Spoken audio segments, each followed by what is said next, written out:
सहना भवतु सहनौ भुनक्तु सह वीर्यं करवावहै।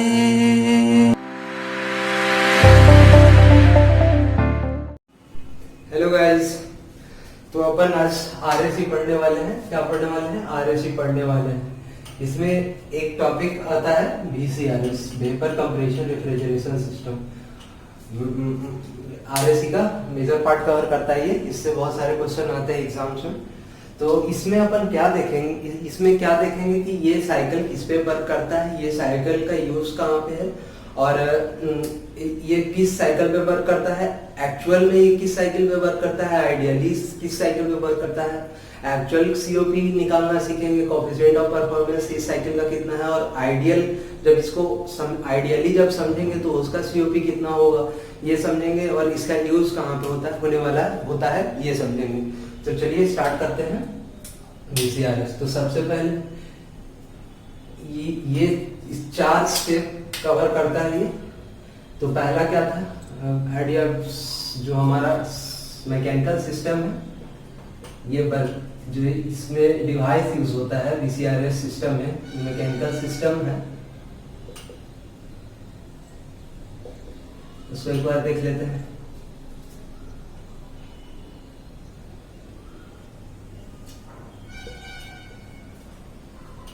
सपोज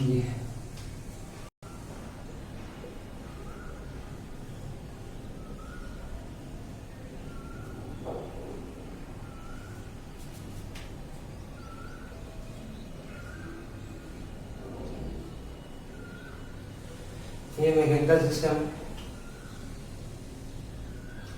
इसका 1 नाम देते हैं, इसका 2 नाम देते हैं, ये 3 हो गया, ये 4 हो गया, और ये 1 हो गया।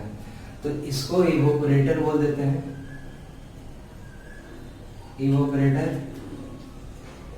थ्रोटलिंग वाल्व इसको बोल देते हैं थ्रोटल वाल्व, थ्रोटल वाल्व इसको बोलते हैं कंडेंसर, और इसको बोलते हैं कंप्रेसर। तो ये एक्चुअल जो ये VCRS साइकिल है, ये हमारा रिवर्स रैंकाइन साइकिल पे वर्क करता है। किस पे वर्क करता है? Reverse Rankine cycle. कहने का मतलब है, तो उसको ग्राफिकली भी समझेंगे, पहले ये समझ लेते हैं कि क्या होता है। तो इसमें क्या होता है कि हम जो रेफ्रिजरेंट यूज करते हैं वो कूलिंग पर्पस के लिए इस्तेमाल करते हैं, रेफ्रिजरेंट कूलिंग पर्पस के लिए इस्तेमाल करते हैं। तो हमारा यहाँ मेन मोटिव है कि हमारे को एक कूलिंग मीडियम को और कूल रखना है, हमारे को एक कूलिंग मीडियम को कूल रखना है। जैसे अपन जो डोमेस्टिक रेफ्रिजरेटर यूज करते हैं वो इस प्रिंसिपल पे वर्क करता है। तो इस प्रिंसिपल पे, तो इसका काम क्या है कि ये कंप्रेसर है, रेफ्रिजरेंट को हाई टेम्परेचर और प्रेशर पे कंडेंसर के पास भेजता है। कंडेंसर क्या करता है, कंडेंसर में क्या होता है कि सराउंडिंग में हीट रिलीज होता है, क्यू रिजेक्ट होता है। ये वाला यहाँ कंप्रेसर, और जो रेफ्रिजरेंट इधर से आने वाला है, इवेपोरेटर से रेफ्रिजरेंट जो आता है उसको हाई टेम्परेचर और प्रेशर पे कंडेंसर के पास भेजता है। तो कंडेंसर क्या करता है, उसी हीट को सराउंडिंग में रिलीज करता है, और फिर जो रेफ्रिजरेंट फिर फर्दर थ्रोटलिंग वाल्व में आता है। तो थ्रोटलिंग वाल्व या आइसेंथैल्पिक एक्सपेंशन बोलते हैं,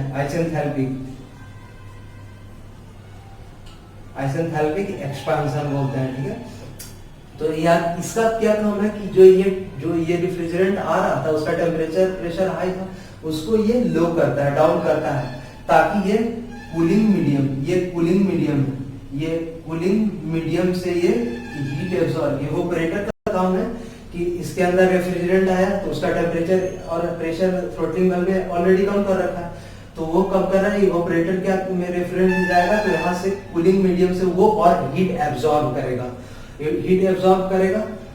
हीट एब्जॉर्ब करके फिर आगे बढ़ेगा, हीट एब्जॉर्ब करके तो फिर कंप्रेसर के पास जाएगा, तो कंप्रेसर फर्दर उसको कंप्रेस करके हाई टेम्परेचर प्रेशर पे ले जाएगा, और कंडेंसर उसको बाहर रिजेक्ट कर देगा। इसी तरह से कूलिंग प्रोसेस चलता रहेगा, तो ये मैकेनिकल स्ट्रक्चर हो गया उसका।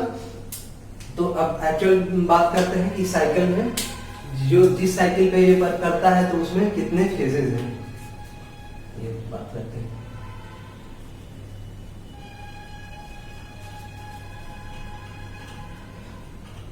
तो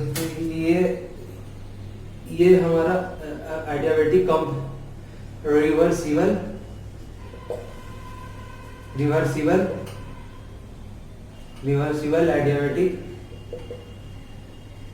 एडियाबेटिक कंप्रेशन पहला। उसके बाद रिवर्सिबल एडियाबेटिक को आइसेंट्रोपिक बोलते हैं पहला। दूसरा उसके बाद constant pressure heat rejection short में लिखते हैं। उसके बाद आइसेंथैल्पिक एक्सपेंशन किसमें होता है? थ्रोटलिंग वाल्व में होता है। किसमें होता है? ये थ्रोटलिंग वाल्व में। कहने का मतलब इनलेट और एग्जिट पे एंथैल्पी सेम रहेगा। इनलेट और एग्जिट पे एंथैल्पी सेम रहने वाला है। फोर्थ क्या हो जाएगा? Constant pressure heat absorption. जो इवोपरेटर क्या करता है? कूलिंग मीडियम से हीट को एब्जॉर्ब करता है। ये हो गया। ये 4 प्रोसेस इसमें होते हैं। रिवर्सिबल एडियाबेटिक कंप्रेशन होता है, कांस्टेंट प्रेशर हीट रिजेक्शन होता है, आइसेंथैल्पिक एक्सपेंशन होता है और कांस्टेंट प्रेशर हीट एब्जॉर्प्शन होता है। ये एक्चुअल बीसीआरएस की बात कर रहा हूँ। एक्चुअल वर्किंग साइकिल में ये होते हैं। बीसीआरएस जिस साइकिल पे वर्क करता है वो कौन सा साइकिल है? Reverse Rankine cycle. Reverse Rankine cycle पे ये वर्क करता है। तो ये प्रोसेस को फॉलो, ये प्रोसेस उसमें होते हैं। ठीक है, तो इसको आगे बढ़ते हैं, रिलीज करते हैं। अब इसको रिवर्स रैंकिन साइकिल का ग्राफिकली समझ लेते हैं कैसे होता है। तो रेफ्रिजरेंट का क्या होता है? इसमें बीसीआरएस में फेज चेंज होता है।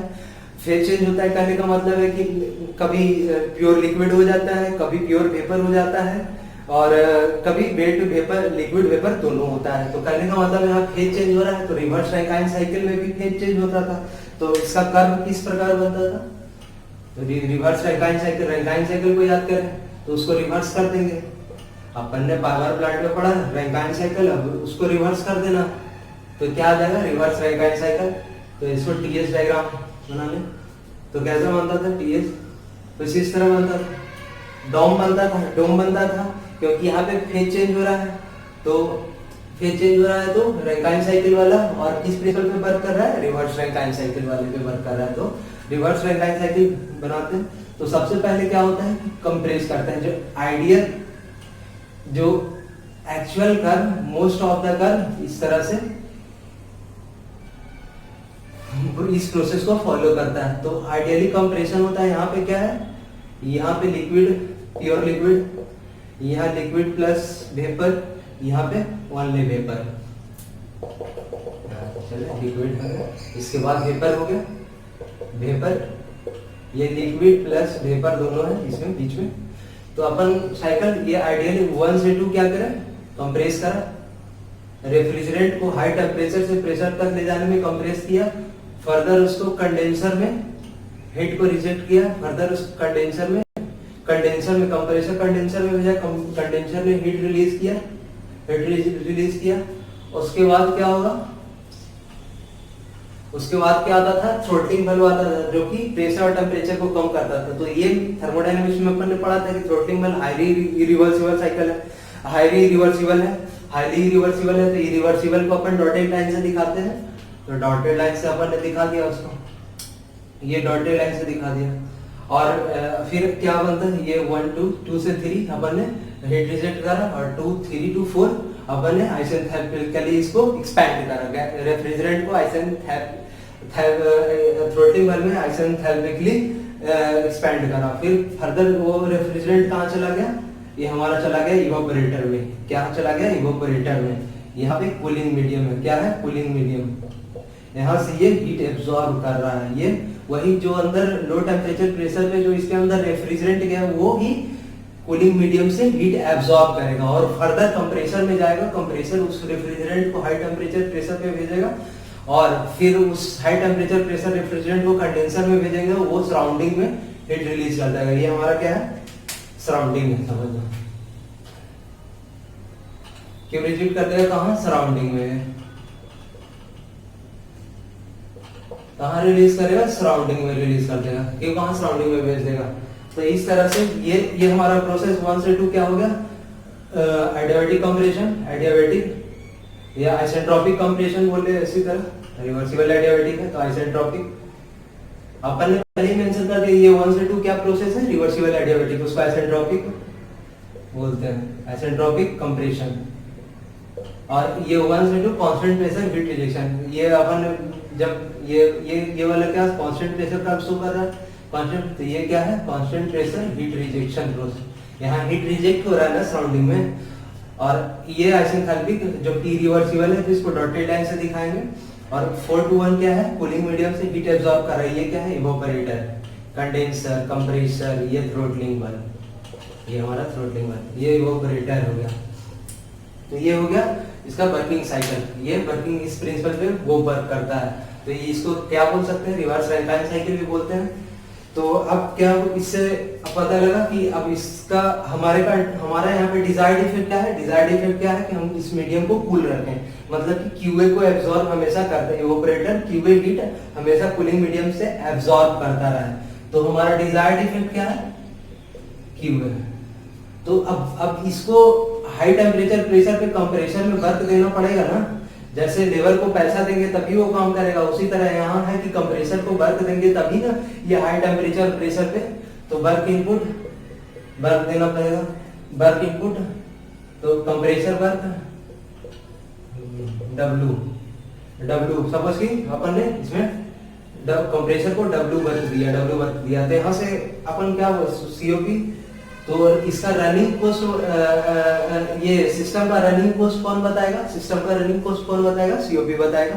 तो इसका COP क्या होता है, अपन पहले देखे होंगे आप लोगों ने, COP क्या होता है, desired effect upon work input, work input जो डिजायर्ड इफेक्ट है हमारा, और उसके लिए हमने कितना वर्क दिया। तो यहाँ पे ये एक्चुअल सिनेरियो में है, actual desired effect upon work input. तो यहाँ से COP क्या आ जाएगा, डिजायर्ड इफेक्ट हमारा क्या है, QA है, और वर्क इनपुट कितना दिया, W। तो ये हमारा एक्चुअल कंडीशन में COP आ जाएगा, COP एक्चुअल। अब हम चेक करेंगे कि आइडियल में कितना होगा, जब हम सारे प्रोसेस को, जितने भी 4 प्रोसेस हो रहे हैं, इन सारे प्रोसेस को अगर हम आइडियल बना देते हैं, तो ये उसमें जब आइडियल की बात करेंगे तो ये वाला 3 to 4 वाला साइकिल हमारा नहीं रहेगा। तो अब प्रिंसिपल ही चेंज हो जाएगा। किस प्रिंसिपल पे काम करता है, जब आइडियली देखेंगे तो आइडियल साइकिल हमारा कार्नोट साइकिल था। आइडियल साइकिल हम कार्नोट को मान के चलते थे कि 100% इफिशियंसी वाला साइकिल है वो। तो अपन इसको रेफ्रिजरेटर VCRS में जो रेफ्रिजरेटर वर्क करेगा उसका प्रिंसिपल आइडियल के केस में हम मान लेंगे कि रिवर्स कार्नोट साइकिल पे वर्क करेगा, रिवर्स कार्नोट साइकिल पे, तो उस केस में कितना COP आएगा वो चेक करते हैं। तो ये अपन ने देख लिया एक्चुअल साइकिल जिसपे ये vapour compression refrigeration system work करता है, वो इस रिवर्स रैंकाइन साइकिल पे वर्क करता है, जिसका actual coefficient of performance QA/W आता है। तो ये हो गया, इसमें 4 प्रोसेस होते हैं, 1 से 2 isentropic compression, constant pressure heat rejection, वो थ्रोटलिंग वाल्व में आइसेंथैल्पिक एक्सपेंशन होता है, इवोपरेटर कूलिंग मीडियम से हीट एब्जॉर्ब करता है। ठीक है, आगे बढ़ते हैं।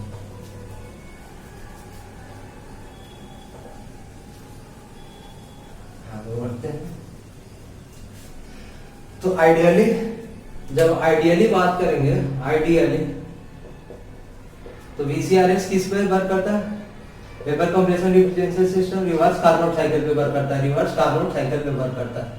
रिवर्स कार्नोट साइकिल किस प्रिंसिपल पे वर्क करता है, रिवर्स कार्नोट साइकिल। तो कार्नोट साइकिल में कौन सा process, heat rejection constant temperature पे होता था, कांस्टेंट टेंपरेचर पे हीट रिजेक्शन होता था।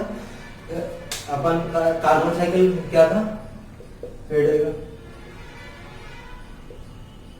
ये हमारा 1 2 3 4 रिवर्स कार्नोट साइकिल क्या, ये यही हो जाएगा रिवर्स कार्नोट साइकिल। इसका DS डायग्राम बनाएंगे।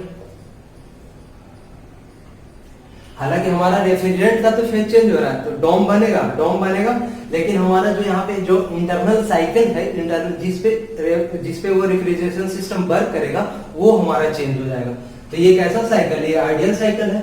आइडियल साइकिल कहने का मतलब रिवर्सिबल साइकिल, इसमें किसी भी प्रोसेस के दौरान कोई एंट्रोपी जनरेट नहीं हो रहा है, तो कहने का मतलब कोई रिवर्सिबिलिटी नहीं है। ठीक है, तो ये हो गया।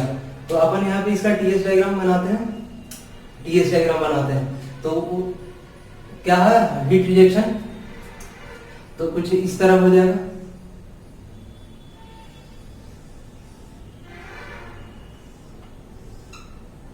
कुछ इस तरह हो जाएगा 1 2 3 4 1 to 4 adiabatic compression, isentropic compression, जो कंप्रेसर काम करता था आइसेंट्रोपिकली गैस को कंप्रेस कर रहा है, आइसेंट्रोपिक कंप्रेशन। और ये कांस्टेंट टेम्परेचर हीट रिजेक्शन, ये हीट रिजेक्ट कर रहा है, ये क्या कर रहा है एक्सपेंड कर रहा है, ये क्या कर रहा है आइसेंट्रोपिकली एक्सपेंड कर रहा है, एक्सपेंड आइसेंट्रोपिकली एक्सपेंशन हो रहा है आइसेंट्रोपिकली। और ये कूलिंग मीडियम से हीट एब्जॉर्ब कर रहा है जो एवोपरेटर है, ठीक है। तो ये हमारा आइडियली बात करेंगे तो रिवर्स कार्नोट साइकिल, ये हमारा कार्नोट साइकिल चलेगा, रिवर्स करेगा। तो इस केस में अपन चाहते हैं कि इसका सीओपी निकालें, तो कैसे निकालेंगे, ये आइडियल साइकिल है, ऐसा पॉसिबल नहीं है, लेकिन फिर भी अपन निकाल रहे हैं कि आइडियली ये कितना सीओपी दे सकता है। तो सीओपी ऐसे लिख सकते हैं, क्यू रिजेक्शन क्या हो जाएगा, क्यू रिजेक्शन Q2 to 3, तो T यहाँ पे टेम्परेचर तो कांस्टेंट है, यहाँ पे टेम्परेचर तो कांस्टेंट है, ये मान लो कि T2 है, ये T1 है, तो T2 integral T2 ds TdS, और यहाँ पे एंट्रोपी क्या है, H1 बराबर H2 है और H3 बराबर H4 है। इस कर्व से देखें ना, ये वाला S लाइन है, ये वाला T लाइन है, ये वाला पॉइंट एक स्ट्रेट लाइन है, common temperature T2 T3 T4 T1, और वर्टिकल लाइन देखें S1 S2 और S3 S4 T2 ds, ये हो जाएगा Q2 to 3 T2 ds। तो यहाँ ds को यहाँ पे T2 कांस्टेंट है, बाहर आ जाएगा S2 to S3, तो S3 माइनस S2 आ जाएगा, S3 minus S2 Q rejection S2 minus T2 T2 into S3 minus S2 आ जाएगा, ठीक है। और उसी तरह इसको रेस करते हैं, उसी तरह Q एब्जॉर्प्शन क्या आ जाएगा, Q absorption Q 1 to 4 Q1 to 4, इसको ऐसे लिख सकते हैं कि इंटीग्रल Q बराबर TdS होता है रिवर्सिबल के लिए, इंटीग्रल TdS, जब हमारा साइकिल रिवर्सिबल है तो Q को TdS सीधा लिख देंगे। यहाँ TdS, यहाँ T बाहर कांस्टेंट है, T1 कांस्टेंट है ना पूरे प्रोसेस के दौरान, T टेम्परेचर कांस्टेंट है, एंट्रोपी कहाँ से कहाँ वेरी कर रहा है, S4 to S1 into ds, तो यहाँ इसको इंटीग्रेट करेंगे तो T S1 minus S4 S1 T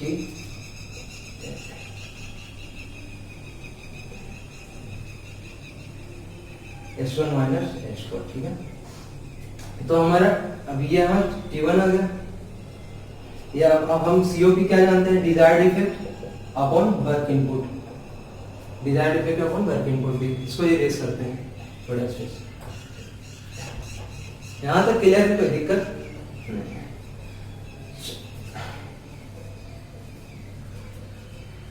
तो डिजायर्ड इफेक्ट COP क्या है,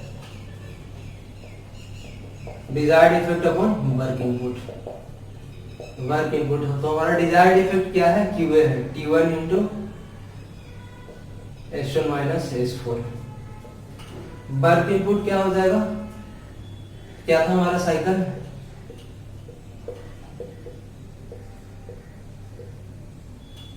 ये हमारा साइकिल था, ये हीट एब्जॉर्ब कर रहा था, इसमें वर्क दे रहे थे, ये हीट रिजेक्ट कर रहे थे, तो मतलब Q रिजेक्शन किसके बराबर है, Q एब्जॉर्प्शन प्लस W के बराबर।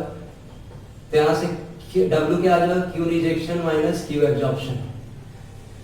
तो W के जगह डिजायर्ड इफेक्ट तो Q एब्जॉर्प्शन है, T1 S1 माइनस S1, तो Q रिजेक्शन क्या आ जाएगा, Q rejection minus Q absorption, Q absorption T1 into S1 minus S4, और T2 into Q rejection S3 minus S2 minus S3। और जैसा कि जानते थे S3 बराबर S1 है, S3 बराबर S1 है और S2 H2 बराबर H4।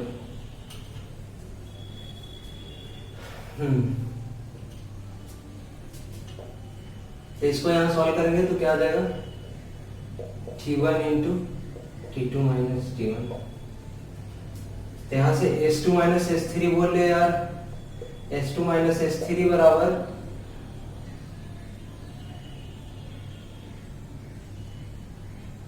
H1 minus H4, H2 minus H3, H2 minus H3, H2 minus H3 बराबर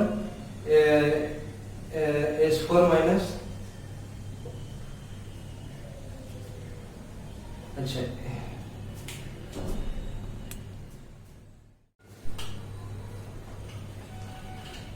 तो क्या हो जाएगा यहाँ से T1 H1 minus H4, H1 minus H4, Q1 Q absorption बराबर T1 into H1 minus H4। तो यहाँ पे क्या करते हैं, यहाँ पे क्या हो जाएगा, H2 H1 बराबर क्या है, H2 के बराबर है, और H3 हमारा H4 के बराबर है। तो क्या हो जाएगा, H2 minus H3, H2 minus H3 बराबर H1 माइनस H4 बोल सकते हैं। यहाँ से दोनों को माइनस करते हैं, या ऐसे लिख दें इसको, H2 माइनस H2 बराबर H1। तो H2 माइनस H3 बराबर हो जाएगा H1 माइनस H4। तो वही है H2 माइनस H3 और H1 माइनस H4। तो यहाँ से कॉमन आ जाएगा H2 माइनस H3, तो ऊपर में H1 माइनस H4, और ये दोनों बार H1 minus H4, H2 minus, ये कैंसिल हो गया। तो यहाँ पे क्या बचा, T1 upon T2 minus T1। ये हमारा COP एक्चुअल आइडियल के केस में आ गया। आइडियल के केस में हमारा जब रिवर्स कार्नोट साइकिल पे वर्क कर रहा था रेफ्रिजरेशन सिस्टम या रेफ्रिजरेटर, तो COP ये आया था, और एक्चुअल जब कर रहा था तो QA अपॉन आया था, क्या आया था, QA heat absorption upon work input. तो ये था शॉर्ट में अपन ने देखा। चले, थैंक यू।